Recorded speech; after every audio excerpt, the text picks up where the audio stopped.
Hall से bathroom भी जाओ, वॉशरूम भी जाओ, तब भी राधे राधे बोलो। खाली समय में राधे राधे नहीं बोला जाता, रूप ध्यान नहीं किया जाता। ये मन अपने आप लगेगा कि लगाना पड़ेगा इसे? वो घर में लगता है, अरे भाई ये तो युधिष्ठिर ने कहा ही है। एक संसारी व्यक्ति मिलने आया, पूछा युधिष्ठिर से, मन क्यों नहीं लगता हमारा भगवान में? तो युधिष्ठिर ने एग्जाम्पल दिया था, आओ मेरे साथ जंगल चलो तो मैं बताता हूं क्यों नहीं लगता। तो वहां पर एक लैट्रिन का कीड़ा था, वो लैट्रिन खा रहा था, उसको गोल गोल बना करके मुंह में। तो युधिष्ठिर को दया आई और उन्होंने बगल में उसको सेंट रख दिया कि लैट्रिन के बजाय वो कीड़ा सेंट में चला जाए।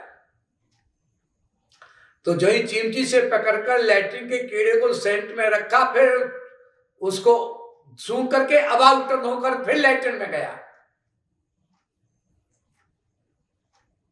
समझ में आया तुझे क्यों नहीं लगता मन भगवान में?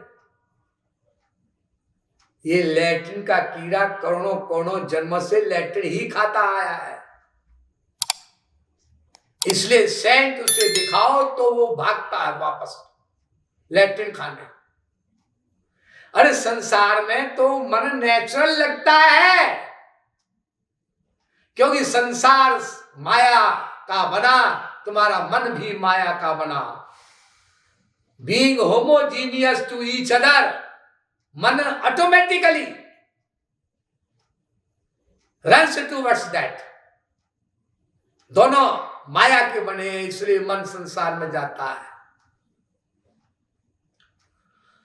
तो बच्चा माता के गर्भ वाला चीखा चिल्लाया, तो भगवान ने कहा, जब बोला भगवान से इस बार निकाल दो बाहर, अब आप में मन लगाएंगे।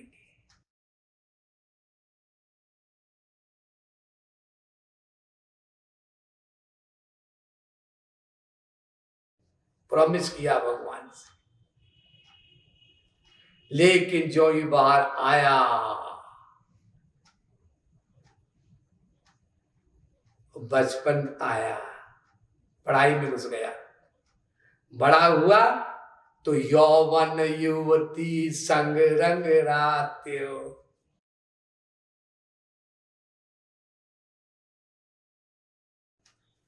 एक लड़की जी मिल गई,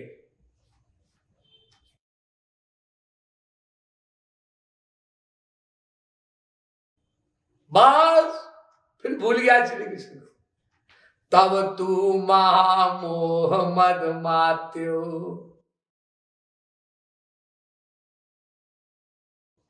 सारा अज्ञान खोपड़े में आ गया, ज्ञान सारा मिट गया।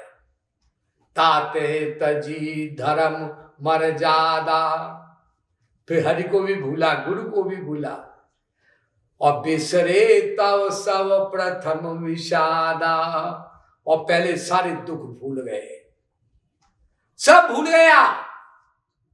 जिसके कारण वो उल्टा टंगा था, भगवान ने पिछले जन्मों की याद दिलाई थी, और चिल्लाया था, तेईस की हो शरण जाकी विषम माया गुणमयी।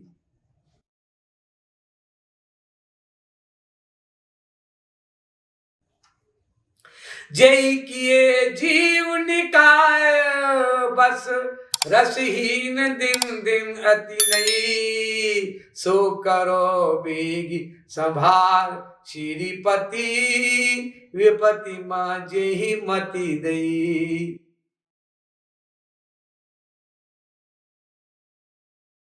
ये विनय पत्रिका बोल रहा हूं, सबसे लंबा पद लिखा तुलसीदास जी ने विनय पत्रिका में, और सब संसारी बातें लिखी है।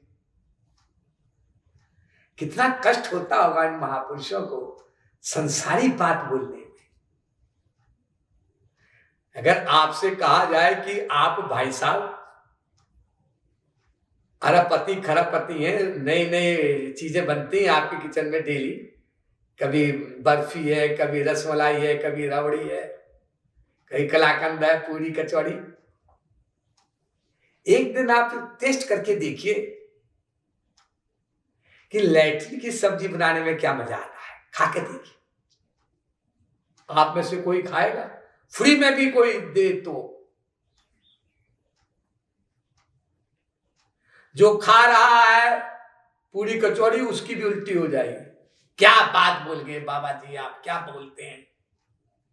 ऐसे ही समझ लीजिए ये एग्जाम्पल से।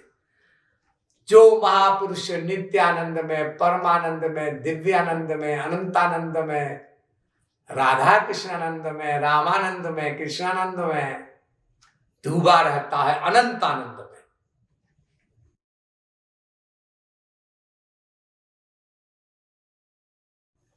हम लोगों के कल्याण के लिए देखो संसारी बातें बोलता है। इन गधों को भगवान की बात तो समझ में आएगी ही नहीं बिना संसार का एग्जाम्पल दिए। इसलिए स्त्री का एग्जाम्पल दो, लड़की का दो, वही घुसी है खोपड़े में, अब समझ में आ जाएगा। जब तुलसीदास ने पूरी रामायण लिखी तो उनसे पूछा कि राम कैसे प्यारे लगने चाहिए, तो तुलसीदास क्या बोले? कामी नारी प्यार जिमी।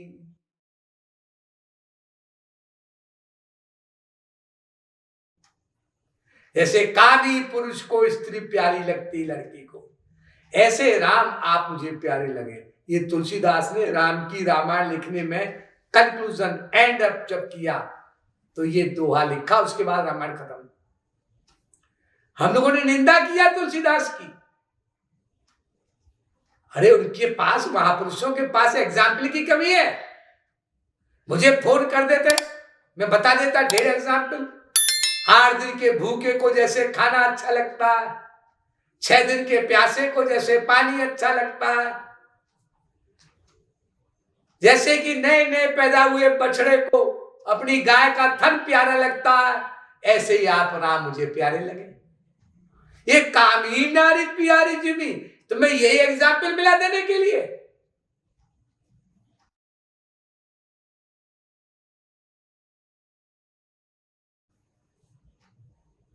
हम जिस गड्ढे में गिरे हुए हैं, अगर महापुरुष उस गड्ढे में उतर करके ना समझा है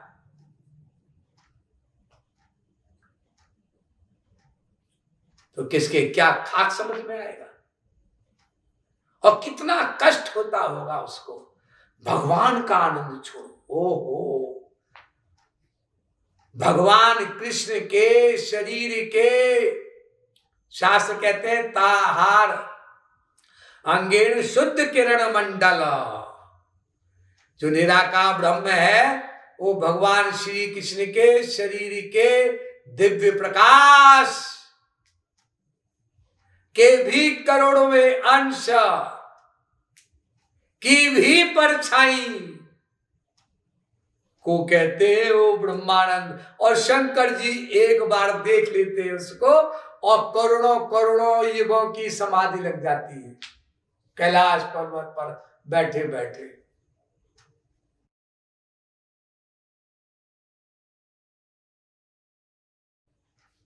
थोड़ी सी लवलेश झलक देखने पर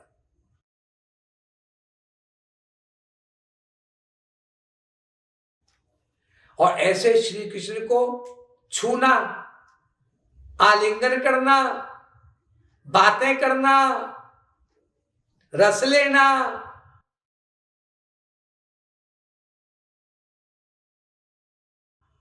और उसको छोड़ता है महापुरुष उस आनंद को, और हमसे लड़के लड़की स्त्री पुरुष की बातें करता है। कितना कष्ट होता होगा। तजत वमन इव नर बड़ भागी, रामायण कहती है। करे साधक ही थोड़ा सा उच्च कोटि का हो जाता है जब, तो उसे अपना संसार अच्छा नहीं लगता, परिवार अच्छा नहीं लगता, अपने शरीर की खाने पीने की चीजें भी अच्छी नहीं लगती, जो सिद्ध हो जाता होगा उससे क्या होता होगा। और फिर उसमें भी इतने बड़े टॉप के महापुरुष शंकर भगवान,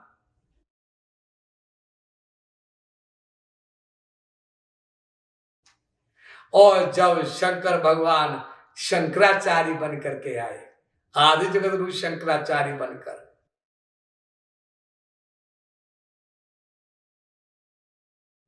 तो भज गोविंदम भज गोविंदम, गोविंदम भज मूढ़मते। ये लिखा, अरे मूढ़ बेवकूफ, श्री कृष्ण का भजन क्यों नहीं करता? और उसमें भी संसारिक एग्जाम्पल को सेट दिया। अगर आपको ना बताया जाए कि आदि जगतगुरु शंकराचार्य ने लिखा है, तो आप लोग सब मुझ पे गुर्राएंगे, क्या बाबा जी आप बोलते हैं स्टेज पर बैठ करके ऐसी वैसी बातें, ऐसे बोलेंगे। नारी स्तन भरनाभिनिवेश मिथ्या माया मोहावेश, एतन मांस वसादि विकारं मनसि विचारे बारंबार।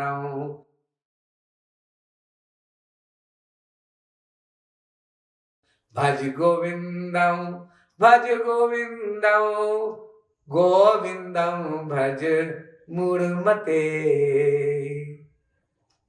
नारियों के स्तन एक मास के विकार हैं, उनका चिंतन करके क्यों अपने लक्ष्य को च्युत करता है, वहां से पीछे हटता है। श्री कृष्ण को भज, ये खुलकर बोलने की जरूरत क्या थी भगवान शंकर जी को, जो शंकराचार्य अवतार आए।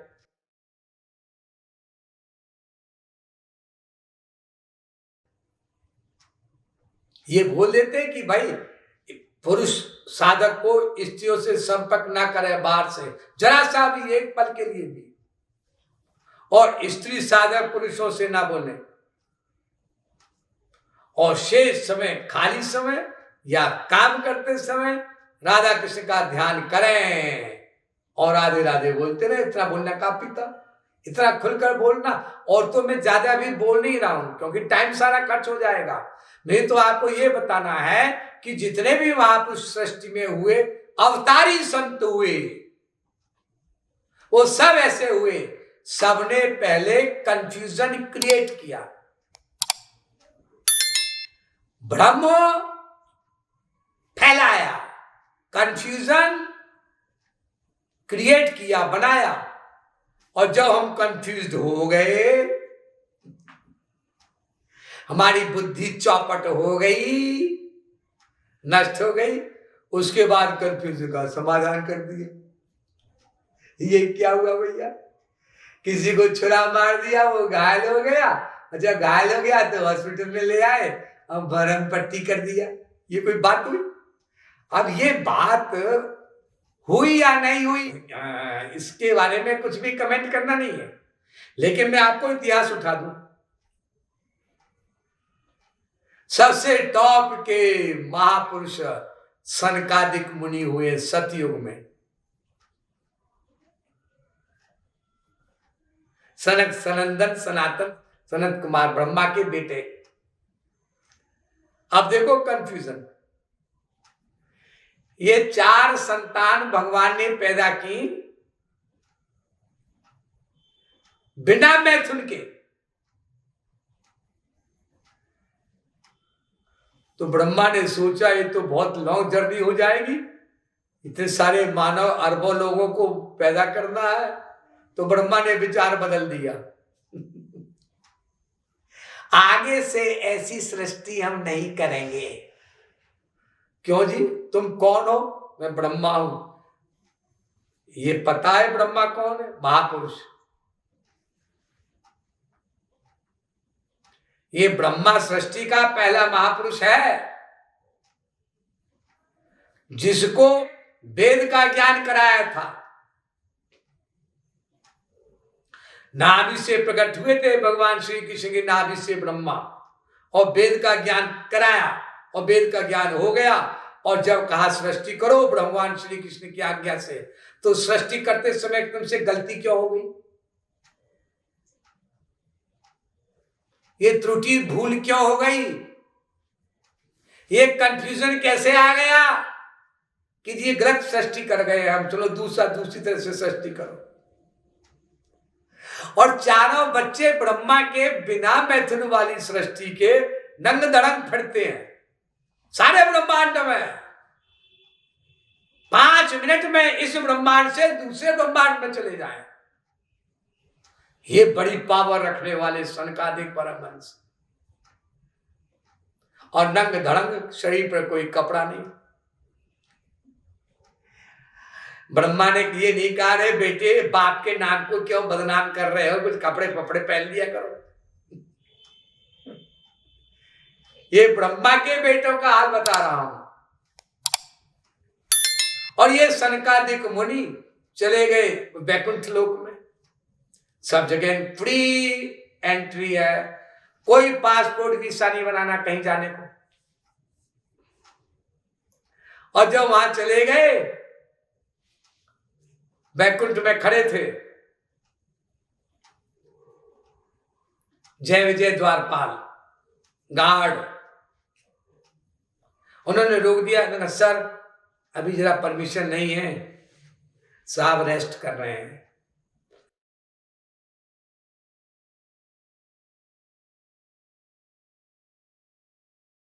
भगवान श्री कृष्ण रेस्ट कर रहे थे,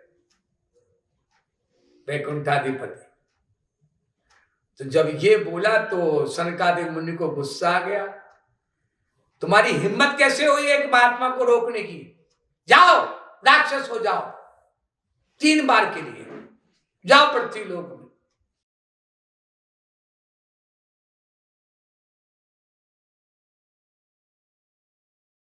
ये गुस्सा कैसे कर दिया? गुस्सा तो माया का विकार है। काम क्रोध और लोभ मद नाथ नरक के पंथ, त्रिविधम नरक सेदम द्वारम नाशनमात्मन, काम क्रोध तथा लोभ तस्मा देता त्रियम तजेत। 3 नरक के दरवाजे हैं 16वां अध्याय गीता का। तो ये सनकादिक मुनि को गुस्सा क्यों है?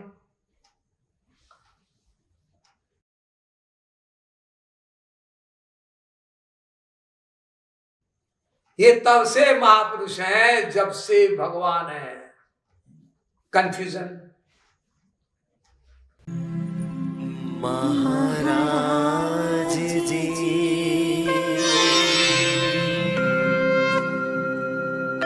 महाराज जी